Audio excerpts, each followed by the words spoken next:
आपको शायद ये बात जानकर हैरत ना हो कि हमारी दुनिया का ज्यादातर हिस्सा पानी से कवर्ड है, क्योंकि ये एक ऐसा फैक्ट है जो हम स्कूल लाइफ से सुनते आ रहे हैं।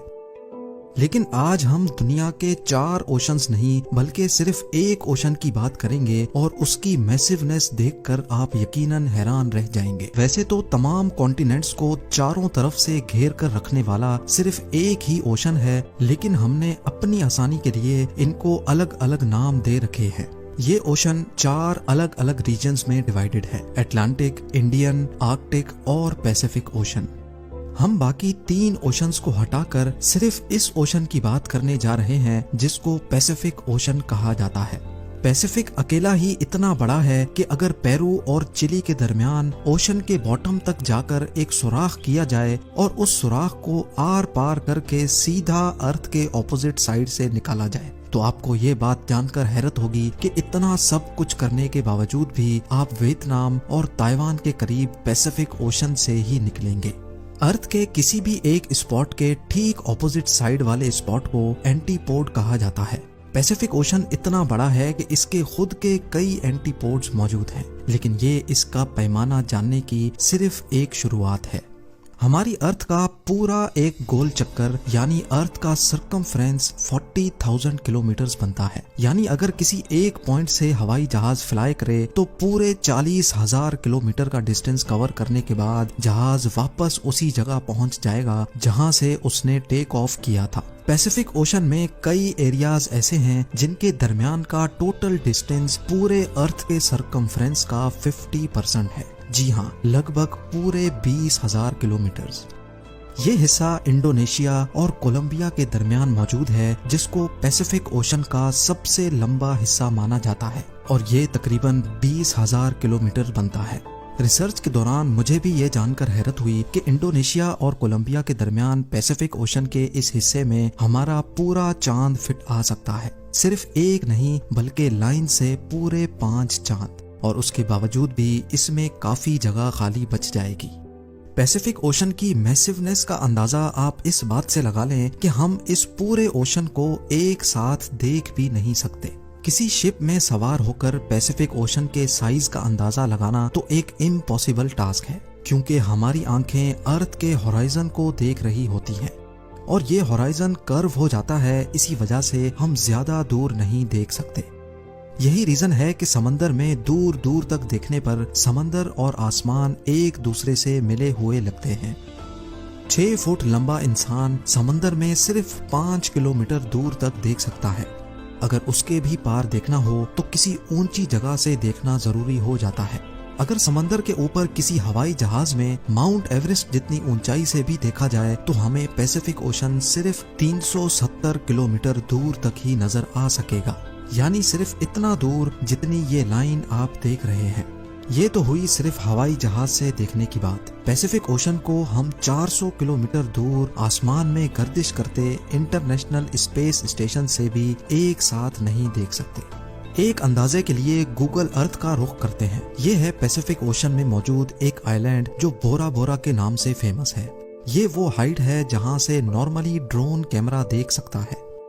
जूम आउट करके अब हम 10 किलोमीटर की उस हाइट तक पहुंच चुके हैं जहां से नॉर्मल कमर्शियल एयरप्लेन में बैठकर देखा जा सकता है। मजीद जूम आउट किया जाए तो 400 किलोमीटर की हाइट पर अब हम इंटरनेशनल स्पेस स्टेशन की ऊंचाई से पैसिफिक ओशन को देख रहे हैं। लेकिन अभी भी हमें पूरा पैसिफिक एक साथ नजर नहीं आ पा रहा। मजीद जूम आउट करके अब हम 10,000 टाइम्स और ऊपर चले जाते हैं। ये वो फाइनल पॉइंट है जहां तक गूगल अर्थ जूम आउट करने का ऑप्शन देता है, और यहाँ पहुंचकर हमने नोटिस किया कि अर्थ से 63,000 किलोमीटर दूर जाकर भी हमें 95% पैसिफिक ओशन नजर आ रहा है, जबकि सिर्फ 5% हिस्सा हमें जमीन का दिख रहा है। नंबर्स की बात की जाए तो Pacific ocean 16.5 crore square kilometres के एरिया पर फैला हुआ है। ये एरिया इतना जायंट है कि इसमें पूरा north America, south America, Europe, Africa, Asia, Australia, Antarctica और ग्रीनलैंड भी फिट आ सकता है। कुल मिलाकर बात की जाए तो जहां पैसिफिक ओशन का एरिया 16.5 करोड़ स्क्वायर किलोमीटर्स है, वहीं अर्थ पर मौजूद सारी जमीन का कंबाइंड एरिया ही 14 करोड़ स्क्वायर किलोमीटर्स बनता है। यानी हमारी दुनिया की तमाम जमीन, सारे पहाड़, रेगिस्तान और जंगलात पैसिफिक ओशन में फिट आ सकते हैं और उसके बाद भी इसमें इतनी जगह बच जाएगी जिसमें इंडिया जैसी 8 कंट्रीज फिट आ सकें। याद रहे कि हम यहाँ 4 ओशंस में से सिर्फ एक यानी पैसिफिक ओशन के बारे में बात कर रहे हैं। कॉन्टिनेंट्स को हटाकर अब हम किसी और प्लेनेट की बात करते हैं। चले हम अपने पड़ोसी प्लेनेट मार्स की एग्जांपल लेते हैं। मार्स का total area 14.8 crore square kilometres है। अगर पैसिफिक ओशन के पानी का पूरे मार्स प्लेनेट से मुकाबला करवाया जाए तो हैरतअंगेज तौर पे पूरा का पूरा मार्स, इसमें मौजूद तमाम क्रेटर्स और माउंटेन्स सब के सब पानी में कई 100 फीट तक डूब जाएंगे। अभी तक हमने पैसिफिक ओशन के सरफेस यानी इसकी सतह के बारे में बात की है। जितना बड़ा ये ऊपर से दिखता है उससे भी कहीं ज्यादा ये गहरा भी है। पैसिफिक ओशन में चैलेंजर डीप ट्रेंच के नाम से पहचाना जाने वाला पॉइंट अभी तक ढूंढा जाने वाला सबसे डीपेस्ट पॉइंट है, जो समंदर की सतह से 11 किलोमीटर नीचे है। और पैसिफिक का ये गहरा तरीन पॉइंट कोई अकेला नहीं है।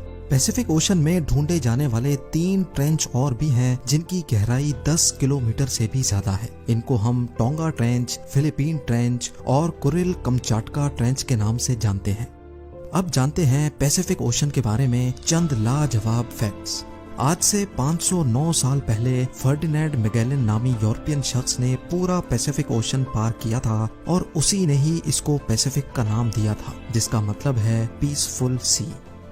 हर गुजरते साल पैसिफिक ओशन छोटा होता जा रहा है, जिसका main reason under water tectonic plates की मूवमेंट है। लेकिन अच्छी बात यह है कि जितना छोटा पैसिफिक होता जा रहा है उसी स्पीड से अटलांटिक ओशन बड़ा भी हो रहा है। दुनिया में ज्यादातर अर्थक्वेक्स और सुनामी पैसिफिक ओशन के बॉटम पर मौजूद टेक्टोनिक प्लेट्स की वजह से आते हैं। पूरी दुनिया में सबसे ज्यादा एक्टिव वॉल्केनोज पैसिफिक ओशन के बॉटम में ही पाए जाते हैं। करीब 75,000 से भी ज्यादा वॉल्केनोज पैसिफिक ओशन के अंदर मौजूद हैं और इनमें से सबसे बड़ा वॉल्केनो न्यूजीलैंड के करीब हेवर सी माउंट के नाम से जाना जाता है। बाकी तमाम चीजों के साथ साथ आइलैंड्स में भी पैसिफिक का पहला नंबर है। पूरे पैसिफिक ओशन में 25,000 से भी ज्यादा आइलैंड्स मौजूद हैं और इनमें से हजारों आइलैंड्स ऐसे हैं जिन पर आज तक कोई इंसान नहीं जा पाया।